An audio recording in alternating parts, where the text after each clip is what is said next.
Magandang araw po muli sa ating lahat. Ang ating pag-uusapan naman po ngayon ay kung si Jesus ba ay tao lang. Kasi may mga nagtuturo rin, di po ba? Maka narinig nyo na rin na si Jesus ay sinasabi nilang tao lang. Totoo naman na tinawag siyang anak ng tao, no? Pero hindi po nangangahulugan na si Jesus po ay tao lang. Kasi maraming ebidensya po na nagpapatunay mula po sa kasulatan, di po ba, sa Biblia na si Jesus ay hindi po tao lang. No? Halimbawa, basahin po natin yung binabanggit sa 1:858. Bakit sinabi ito ni Jesus? Kung papansinin niyo, pakinggan niyo pong mabuti. Ito po yung sinabi ni Jesus. Sinabi ni Jesus, tinitiyak ko sa inyo, bago pa umiral si Abraham, umiiral na ako. Ha? Sabi niya, bago pa raw umiiral si Abraham, umiiral na ako, sabi ni Jesus. Ibig sabihin, noon pa man ay umiiral na si Jesus, no? Mas nauna pa siya kay Abraham.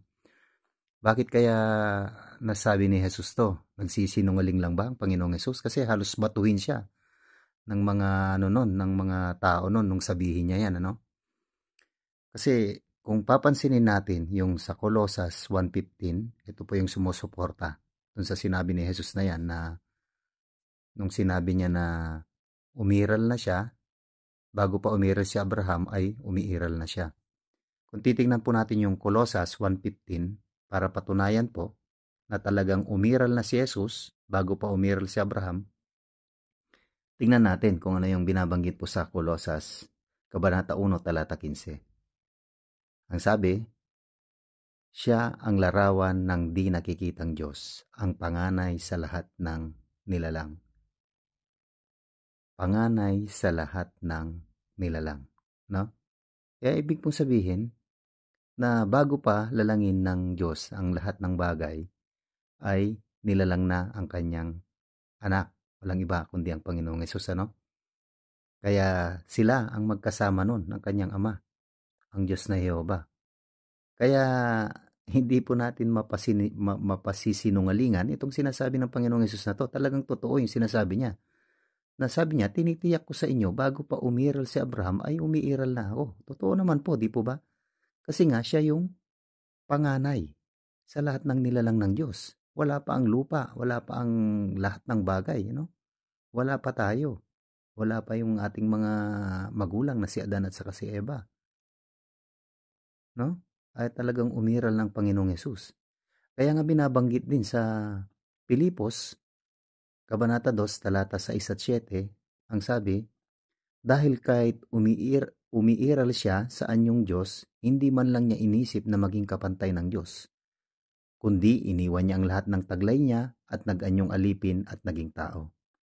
Yun, iniwan daw niya yung lahat ng taglay niya. Ano ba yung taglay niya dati? Nung nasa langit po siya, di po ba?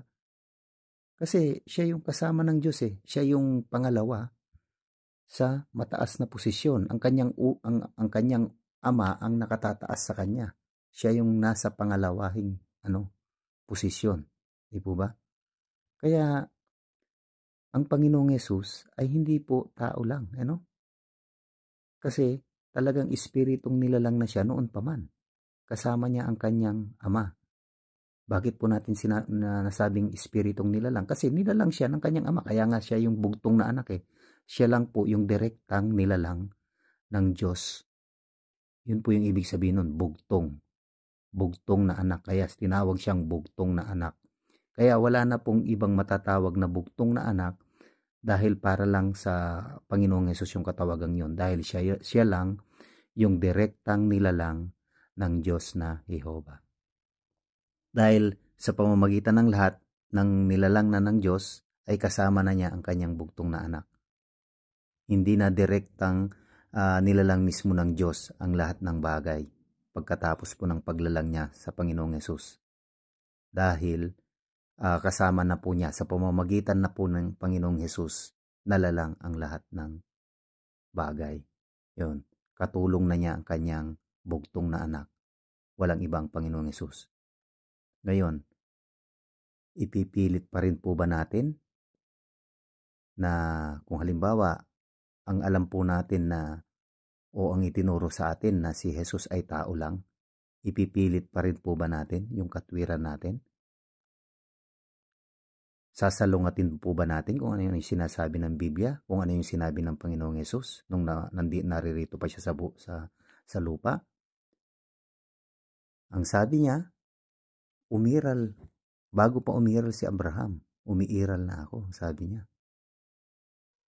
Kaya malinaw po no? Tapos sa Colossus 1:15 na siya ang larawan ng di nakikitang Diyos, ang panganay sa lahat ng nilalang. No? Kaya tinawag nga po siyang bugtong na anak dahil siya yung direktang nilalang ng kanyang ama, ang Diyos na Yehova.